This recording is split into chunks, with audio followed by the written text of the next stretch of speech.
While Guardiola sketches frantic tactics on the board, like a maestro obsessed with every detail, Carlo Ancelotti smiles and jokes around with the tactical board, as if his destiny were simpler. Just the goal. But behind that calm smile lies a strategist who controls millions, takes down giants, and bears the reputation of being the villain among modern coaches. How did someone labeled as no tactics burn the narrative and become the greatest Champions League winner of all time? For many, Ancelotti was just lucky. After all, who wouldn't win with star-studded teams like those featuring Kaká, Cristiano Ronaldo, and Benzema? But is that really all there is to it? Behind the lucky coach label, there's a philosophy that defies the rules of modern football. Ancelotti rejects rigid tactics and relies on the creative freedom of his players. He himself has said, "Nah, I don't like making my players obsessed with predefined formations. I prefer them to use their creativity." This revolutionary approach has yielded undeniable results. He has won the 5 major European leagues and holds the record for the most Champions League titles. But this simplicity has deep roots going back to his time as a player. During the 1980s at AC Milan, Ancelotti played under Arrigo Sacchi, a coach obsessed with tactical organization. Sacchi's methods taught Carlo the value of discipline, but also showed him that, sometimes, giving players freedom is more effective than controlling them. At Milan, Ancelotti elevated the use of the 4-3-2-1 formation, nicknamed the Christmas tree, which balanced defensive solidity with creative attacking freedom. This system worked like an orchestra. Pirlo acted as the conductor, playing deeper and setting up plays with pinpoint passes. Gattuso did the dirty work, recovering balls and shielding the defense. Seedorf was the wild card, contributing both defensively and offensively. This formula proved decisive in the 2007 Champions League final against Liverpool. While the midfield controlled the tempo, Kaká, playing further forward, shone. He assisted the first goal by Pippo Inzaghi and created several chances. The result? A 2-1 victory that showcased the perfect balance between a solid defense and brilliant attack. Ancelotti demonstrated that simplicity, when executed well, is unbeatable. But Milan under Ancelotti wasn't just about tactics. He managed to create a family-like atmosphere in the locker room, something players like Maldini and Gattuso often highlight. This unity was crucial in overcoming setbacks, such as the traumatic 2005 final defeat to Liverpool after leading 3-0. When Ancelotti arrived at Chelsea, he implemented a 4-4-2 diamond formation that unlocked the potential of Drogba, Lampard, and Anelka. The result? An attacking force that scored 103 goals in one season, winning both the Premier League and the FA Cup. One match that epitomized this brilliance was the 8-0 thrashing of Wigan, sealing the title.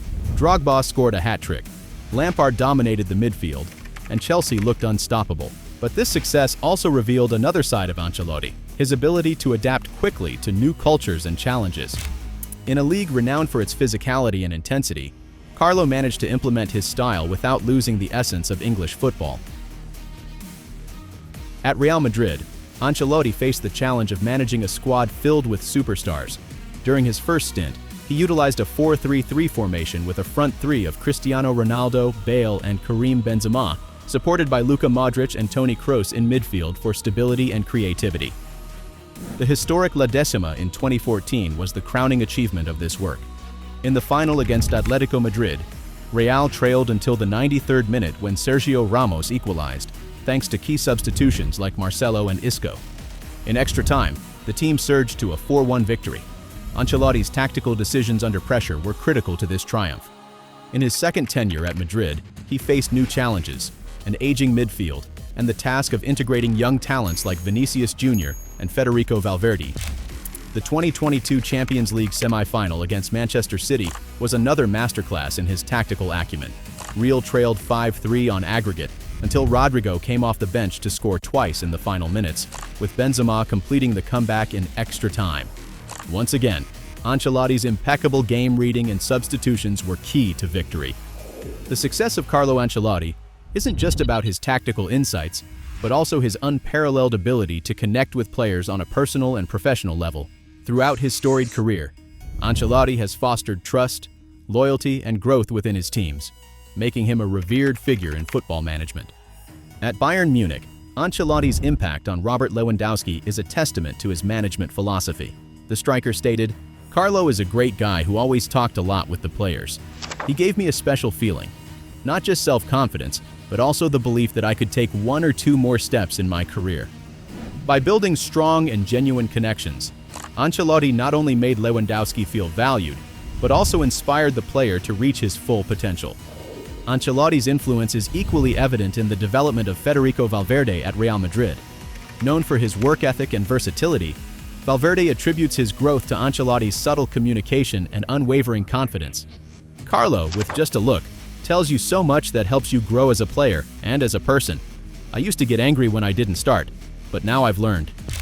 Valverde's words highlight how Ancelotti inspires his players without overcomplicating things. The midfielder's transformation is proof of the humility and effort Ancelotti encourages. The Valverde of today isn't the same as 3 years ago. With hard work and humility, I earned my place in the team. Today, I feel very important. Cristiano Ronaldo himself credits much of Real Madrid's success to Ancelotti. One of Ancelotti's greatest triumphs came in Real Madrid's historic 4-0 win over Bayern Munich. Cristiano Ronaldo, who scored twice, praised Ancelotti's ability to foster unity and purpose within the team. "Ancelotti deserves all the credit. He changed everything, the mentality of the players. Scoring 4 goals away against Bayern isn't easy." Under Ancelotti's guidance, Real Madrid delivered one of the most dominant performances in European football, showcasing how individual talent aligned with a common goal can achieve extraordinary feats.